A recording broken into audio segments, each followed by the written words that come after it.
la formation est très importante pour mettre à niveau les acteurs éducatifs qui travaillent dans la partie ouest, donc notamment Kinshasa, Maïngeli et tous les grands Bandindi, pour qu'ils puissent avoir des notions de base sur l'éducation en situation d'urgence, pour voir comment planifier les actions dans leur programme afin d'assurer la continuité de l'éducation des enfants dans le contexte d'urgence, que ce soit pendant les conflits intercommunautaires qui ont vraiment envoyé notre réseau ouest, notamment dans les conflits Mobumbo, pour voir comment garantir vraiment, comment préparer, pour planifier toutes ces actions pour soutenir l'éducation des enfants dans la période de crise, que ce soit pendant les conflits intercommunautaires et pendant les crises sanitaires, et pour vraiment garantir les droits de ces enfants.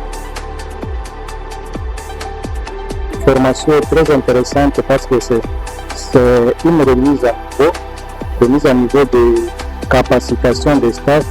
Vous savez que nous avions intervenu dans le projet du Sanga, mais il y avait des staffs qui n'avaient pas une connaissance de base sur l'implémentation d'un projet en urgence. Mais avec cette formation, ça fait en sorte que les gens soient outillés, mais aussi capacités sur les compétences d'implémenter un projet en urgence et un projet, quelles sont les étapes à parcourir pour exécuter un projet en urgence.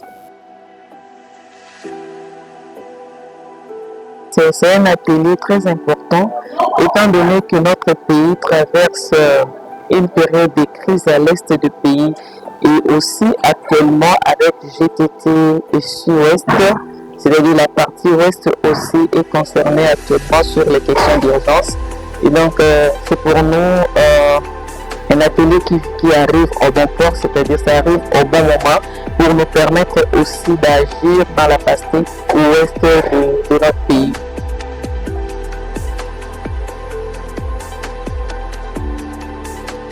On a fini par les activités anticipatoires dans le cadre de mise en œuvre des activités d'éducation. Mais hormis cela, on a aussi montré le niveau, donc la redevabilité envers nos populations, comment nous devons impliquer nos populations et nos bénéficiaires dans tout le processus de notre mise en œuvre. Pour les agents, c'est la première formation. C'est la première formation que nous puissions en avoir et nous sommes très fiers. Et nous qui avons suivi cela, nous serons même, moi personnellement, je vais aller encore rentrer dans ma direction pour parler aux collègues. Sinon, leur dire merci et de ne pas s'arrêter seulement pour aujourd'hui, de continuer à faire ce genre de programme, que la formation soit continuelle et que dans les autres jours, que nous puissions encore revenir pour le renforcement des capacités.